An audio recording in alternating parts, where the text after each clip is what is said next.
और जिस हिसाब से प्राइस एक्शन बन रहा है उस हिसाब से हायर हाई फॉर्मेशन कंटिन्यू रहना चाहिए अगर प्राइस इसके ऊपर जाती है तो।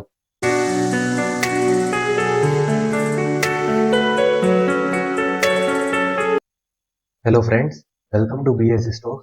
तो आज हम टीटीएमएल का प्राइस एक्शन समझेंगे। टीटीएमएल मतलब Tata tele service Maharashtra limited. ये बेसिकली एक टेलीकॉम सर्विस प्रोवाइडर है। तो आज हम इसी का प्राइस एक्शन समझेंगे और देखेंगे कि इसमें हमारे लिए लॉन्ग की या कोई शॉर्ट टर्म की कोई अपॉर्चुनिटी बन रही है या नहीं। और मैं परफेक्ट एंट्री स्टॉप लॉस और टारगेट भी बताऊंगा, तो इस वीडियो को आप एंड तक जरूर देखना। तो हम चलते हैं चार्ट पर। ईयरली से हम इसकी स्कैनिंग करते हैं। ईयरली पे हम देखें तो ये देखो इतनी बड़ी स्ट्रॉन्ग कैंडल है ईयरली की कैंडल। मतलब ऑलमोस्ट ₹7 पे स्टॉक था, वो 295 पे चला गया है। तो कहीं ना कहीं यहाँ पे स्ट्रॉन्ग बाइंग आई होगी इस जोन से। तो इस डिमांड जोन को मैं मार्क कर देता हूँ। और हमारे पास यहाँ पे एक ईयरली का ईएमए भी है, इसको भी मैं मार्क कर देता हूँ। अगर हम ऊपर देखें तो प्राइस अभी ऑल टाइम हाई से नीचे आ रही है। तो कहीं ना कहीं हमारे पास यहाँ पे भी एक सप्लाई जोन बन चुका है, इसको मैं वाइट कर देता हूँ।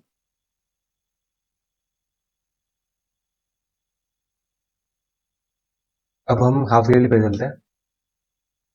हाफ ईयरली पे भी हमें यही दिख रहा है कि प्राइस में हाफ ईयरली का और ईयरली का सप्लाई जोन है वो प्रॉपरली कोइंसाइड कर रहा है। सेम जगह दोनों सप्लाई जोन है।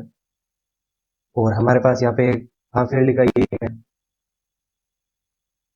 नीचे प्रॉपरली ईयरली और हाफ ईयरली का डिमांड जोन भी कोइंसाइड कर रहा है। और अभी प्राइस यहाँ पे देखो कंसोलिडेशन हो रहा है हाफ ईयरली टाइम फ्रेम पे। मतलब ऑलमोस्ट 2-3 ईयर इसमें कंसोलिडेशन चला है और अभी भी चल ही रहा है। अब हम क्वार्टरली पे चलते हैं।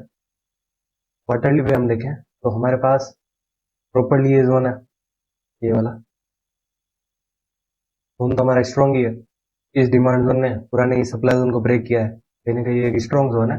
प्लस 31 का जो स्टॉक है वो 295 चला गया है। तो कहीं ना कहीं बाइंग तो यहाँ से स्ट्रॉन्ग आई है। तो जिस हिसाब से ये कैंडल बनी है उस हिसाब से हम इसको वीक टू वीक मार करेंगे। मतलब अगर कैंडल स्ट्रॉन्ग होती है तो हम इसको वीक टू वीक मार करेंगे ताकि हमारी एंट्री मिस भी ना हो और हमें टारगेट भी मिल जाए, क्योंकि एक पावरफुल जोन है। तो हाई चांसेस रहते हैं कि प्राइस में इस वीक से ही ऊपर चली जाती है प्राइस ये। तो प्राइस अभी हमारे क्वार्टरली के डिमांड जोन से चल रही है। ऊपर हम देखें तो हमारे पास यहाँ पे एक सप्लाई जोन भी बन चुका है।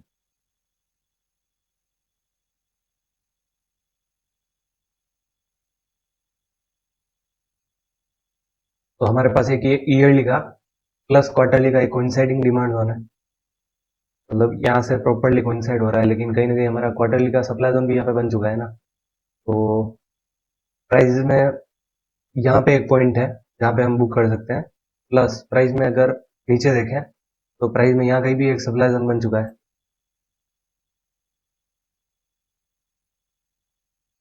प्राइस हमारे इस क्वार्टरली के डिमांड जोन में आती है और यहाँ से चलती है। तो हमारे ऊपर एक क्वार्टरली का सप्लाई जोन था, इसके अंदर प्राइस जाती है और यहाँ से नीचे आती है।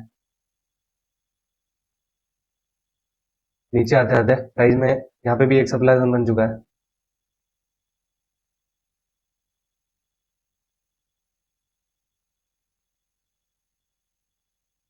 और हमारे पास यहाँ पे क्वार्टरली में एक डिमांड जोन भी बन चुका है, ये वाला। तो प्राइस अगेन हमारे इस क्वार्टरली के सप्लाई जोन से नीचे आती है तो हमारे क्वार्टरली के डिमांड जोन में जाती है। और अगेन प्राइस हमारे क्वार्टरली के सप्लाई जोन में जाती है और यहाँ से नीचे आ रही है। मतलब कहीं ना कहीं डिमांड एंड सप्लाई के बीच में फंस गई है प्राइस। तो अभी इसलिए यहाँ पे कंसोलिडेशन हो रहा है। अब हम मंथली पे चलते हैं। तो मंथली पे हम देखें तो प्राइस हमारे इस क्वार्टरली के डिमांड जोन में आती है, तो यहाँ से चलती है। और हमारा पीछे ये क्वार्टरली का सप्लाई जोन रहा होगा, इसके अंदर जाती है प्राइस और यहाँ से नीचे आती है। यहाँ पे नीचे आती है तो हमारा जो मंथली का डिमांड जोन है ये एक बार चलाता है प्राइस को, लेकिन एंड में प्राइस और नीचे आती है, थोड़ा डीप में आती है और अगेन यहाँ से चलती है और अगेन थोड़ा डीप में यहाँ कहीं से चलती है, ठीक है। तो अभी हमारे पास यहाँ पे एक मंथली का डिमांड जोन भी बन चुका है। ये वाला डिमांड जोन हमारे रेडी हो गया है। अभी अभी प्राइस इसी में है और 3 मंथ तक इसमें कंसोलिडेशन ही चल रहा है, सेम रेंज में प्राइस घूम रही है। ऊपर हम देखें तो ऊपर हमारे पास ये सप्लाई जोन बन चुका है। इसका कलर मैं ब्लू कर देता हूँ क्योंकि सब सप्लाई जोन रेड हो गए तो ये कंफ्यूजन क्रिएट करेगा। क्वार्टरली पे कुछ ईएमए है क्या? ईएमए भी मार्क कर देता हूँ।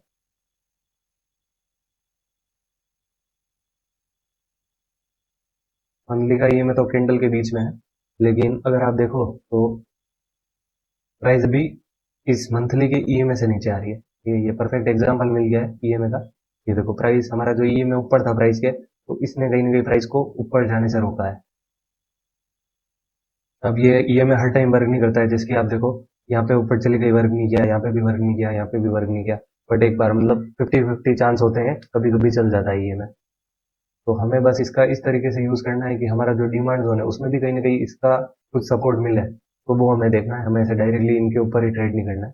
अब हम वीकली पे चलते हैं। ये जो मंथली का डिमांड जोन बना है इसको भी मैं थोड़ा अलग कलर कर देता हूँ, येलो कलर कर देता हूँ। अब हम चलते हैं वीकली पे। वीकली पे हम देखें तो प्राइस हमारे क्वार्टरली के इस सप्लाई जोन में जाती है और यहाँ से स्ट्रांगली नीचे आती है, तो कहीं ना कहीं हमारा जो ये ऊपर ये डिमांड जोन है ये तो ब्रेक हो जाता है, क्योंकि प्राइस हायर टाइम फ्रेम से आ रही है और कहीं ना कहीं इस कैंडल में कुछ ओरिजिन पॉइंट रहा होगा, यहाँ से प्राइस चलती है। ऊपर हम देखें तो प्राइस जब आती है तब क्या होता है वो हम देखते हैं। तो प्राइस में हमारे पास यहाँ पे एक सप्लाई जोन बन गया था, तो प्राइस जब ऊपर से नीचे आती है तो हमारे पास एक ये सप्लाई जोन बन गया था, प्राइस यहाँ से नीचे आती है और अगेन ऊपर जाती है, तो हमारा ये जो सप्लाई जोन है वो तो टेस्ट हो चुका है। ठीक है, ये सप्लाई जोन हमारा टेस्ट हो चुका है। अगेन प्राइस यहाँ से नीचे आती है और इस वीक से अगेन यहाँ पे भी एक सप्लाई जोन बनता है, ये भी टेस्ट हो गया है। अगेन प्राइस नीचे आती है, तो प्राइस में हमारे पास यहाँ पे एक सप्लाई जोन बन चुका है।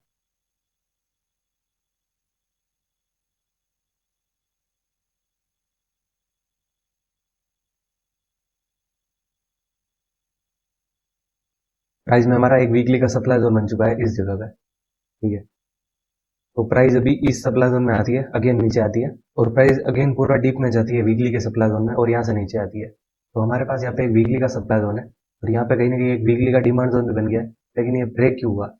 मतलब वीकली का सप्लाई जोन से प्राइस आ रही है तो वीकली का डिमांड जोन को चला देना चाहिए था ना प्राइस को, तो ये क्यों नहीं चला वो भी मैं आपको बताता हूँ। इसको हम मार्क कर देते हैं, तो इसका कलर हम कुछ अलग कर देते हैं, येलो कलर कर देते हैं हम। तो हम छोटे टाइम फ्रेम में जाएंगे तब समझेंगे। अभी हम देखें तो इस मूव का प्रॉपर ओरिजिन पॉइंट किस जगह है, तो मूव का प्रॉपर ओरिजिन पॉइंट है यहाँ पर। प्राइस इस किसी वीक से रिकवर हो रही है, तो हमारे पास यहाँ पे एक डिमांड जोन बन गया है और हम देखें तो यहाँ पे भी कुछ ना कुछ तो सप्लाई जोन रहा होगा, इस जगह भी कुछ ना कुछ तो सप्लाई जोन रहा होगा, इसको इसने ब्रेक कर दिया है और इस सप्लाई जोन में प्राइस में ऐसा कंसोलिडेशन चल रहा है, धीरे धीरे प्राइस नीचे भी आ रही है और हमारे पास एक प्रॉपर यहाँ पे एक डिमांड जोन बन गया है। तो हम डेली पे देखें, डेली पे आपको पूरी पिक्चर एकदम क्लियर नजर आएगी कि प्राइस में देखो ये जो पूरा जो कर्व है यहाँ पे कुछ ना कुछ ये सप्लाई जोन भी है, ये भी सप्लाई जोन है, के ऊपर एक सिंगल कैंडल ने क्लोजिंग दे दी है, मतलब इसमें इतनी स्ट्रॉन्ग बाइंग रही होगी कि एक ही कैंडल से इस पूरे कर्व के ऊपर क्लोजिंग मिल चुकी है हमें। तो कहीं ना कहीं ये डिमांड जोन तो हमारे पास पावरफुल ही है और अभी प्राइस इसी की तरफ अप्रोच कर रही है और हमें पता है कि प्राइस हमारे क्वार्टरली के डिमांड जोन से चल रही है, कहीं ना कहीं क्वार्टरली के डिमांड जोन से चल रही है, प्लस हमारा यहाँ पे एक मंथली का डिमांड जोन है, इसके अंदर भी है प्राइस, और हमारे उसी के अंदर डीप में एक वीकली का डिमांड जोन भी है और डेली पे ये स्ट्रक्चर प्रॉपर कहीं ना कहीं कॉन्फिडेंस तो आ रहा है, मतलब ये सेटअप देख के कॉन्फिडेंस तो आ रहा है कि ये चला सकता है प्राइस को, तो मैं entry stop loss target mark कर देता हूँ।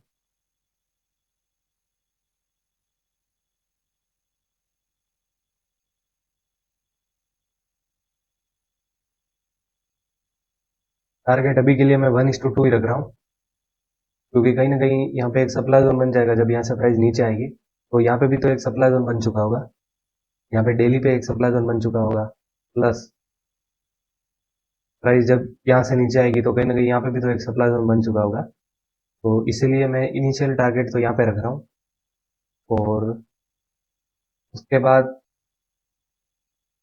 इसको मैं वाइट कर देता हूँ। डेली पे हम देखते हैं कि इसके अंदर कुछ प्रॉपर स्ट्रक्चर है क्या, तो देखो यहाँ पे टेस्ट है, मतलब ये भी क्या रोकेगा प्राइस को। और इधर हम देखें तो मंथली भी पूरा टेस्टेड ही है, मतलब अगर ये सप्लाई जोन ब्रेक होता है तो ऊपर तो ऐसा कुछ रोकने के लिए है नहीं। और प्राइस हमारे क्वार्टरली के डिमांड जोन से चल रही है, और जिस हिसाब से प्राइस एक्शन बन रहा है उस हिसाब से हाइयर आई फॉर्मेशन कंटिन्यू रहना चाहिए अगर प्राइस इसके ऊपर जाती है तो अगर कहीं ना कहीं प्राइस अगर इसके ऊपर चली जाए और फिर कुछ अच्छे डिमांड जोन बने तो हम इसमें लॉन्ग हो सकते हैं, क्योंकि हमारा व्यू तो क्लियर है ना। तो हमारा एकदम व्यू तो ये क्लियर है कि ये वाला जो सप्लाई जोन है क्वार्टरली, ये तो पूरा टेस्ट है, इसमें कुछ है नहीं रोकने के लिए। मैं डेली पे आपको क्लियर पिक्चर समझाता हूँ एक बार। तो हम यहाँ पे देखें तो देखो, ये जो पूरा मंथली का सप्लाई जोन है कुछ यहाँ पे, ठीक है, इस जगह। तो जब प्राइस यहाँ पे आए तो कहीं ना कहीं यहाँ पे भी हम एक बार के लिए बुकिंग तो करेंगे, क्योंकि प्राइस मंथली का सप्लाई जोन है। तो भले ये टेस्टेड ऐसा स्ट्रक्चर है लेकिन कहीं ना कहीं ये रोकेगा, क्योंकि मंथली पे तो हमारे पास प्रॉपर स्ट्रक्चर बन चुका है ना। एक मैं मंथली पे बता रहा हूँ आपको, क्योंकि मंथली पे तो ये प्रॉपर स्ट्रक्चर यहाँ पे बन चुका है। तो कहीं ना कहीं अगर प्राइस यहाँ पे आएगी तो ये भी ऐसा तो नहीं कि भले अंदर से टेस्टेड हो तो ये रोकेगा नहीं, थोड़ा बहुत रोकेगा, ठीक है। तो इस मंथली के सप्लाई जोन का बस इतना से ही काम रहेगा कि नीचे कुछ अच्छा बिजली का डिमांड जोन बनेगा वहां तक लाने का, क्योंकि अंदर हम देख रहे हैं सब कचरा ही है। तो हमें पता है कि एक बार इसके ऊपर जाने के बाद तो प्राइस में यहाँ पे कुछ नहीं है रोकने के लिए। यहाँ पे ऐसा सब टेस्टेड है और थोड़े टाइम भले ही रोके, बट अगेन वीकली का कोई अच्छा डिमांड जोन बनेगा तो हम अगेन लॉन्ग हो जाएंगे। यहाँ पे ऐसा कुछ है नहीं, टेस्टेड है। तो हम कहीं ना कहीं इस क्वार्टरली का यहाँ पे सप्लाई जोन है ये वाला, यहाँ पे कुछ ओरिजिन पॉइंट होगा, यहाँ पे छोटे टाइम फ्रेम पे हम फिल्टर करके देखेंगे कि यहाँ पे कुछ अच्छा सप्लाई जोन होगा तो वहां पे हम बुकिंग करेंगे। तो अभी के लिए तो हमारा टारगेट 1:2 ही रहेगा, तो प्राइस यहाँ पे आएगी तो यहाँ से हमारी ट्रेड इनिशिएट होगी, और टारगेट रहेगा हमारा ये वाला। और अगेन कुछ अच्छा डिमांड जोन बनेगा वीकली का या फिर ऐसा डेली का अच्छा डिमांड जोन जिसपे हमें कॉन्फिडेंस आ सके, तो अगेन हम वहां से लॉन्ग हो जाएंगे। हमें पता है कि टारगेट, फर्स्ट टारगेट तो हमारा ये होगा, ठीक है। और इसके बाद कुछ अच्छा डिमांड जोन बनेगा तो ये तो ज्यादा देर ये तो रोकने वाला ही नहीं, ठीक है। तो कहीं ना कहीं हम यहाँ पे टारगेट रखेंगे अगला इस जगह। तो वो तो प्राइस जब यहाँ पे आएगी तो मैं सेपरेट वीडियो अलग से और बना दूंगा उस प्राइस एक्शन के हिसाब से। तो होप इस वीडियो में आपको बहुत लर्निंग मिली होगी। और अगर आपको ये वीडियो अच्छा लगा हो या ये सीरीज अच्छी लग रही हो तो आप लाइक शेयर सब्सक्राइब जरूर करना, और कमेंट सेक्शन में बताना कि मैं मेरे वीडियोस में क्या कुछ इंप्रूवमेंट कर सकता हूँ, या फिर आपको कुछ टॉपिक समझ में नहीं आ रहा हो या आपकी ट्रेडिंग जर्नी में आपको कुछ प्रॉब्लम हो रही हो तो वो कमेंट सेक्शन में बताना, ताकि मैं एक सेपरेट वीडियो आपके लिए भी बना सकूँ, ताकि आपकी उस प्रॉब्लम का भी कोई सोल्यूशन मिल सके आपको। Thanks for watching, good night.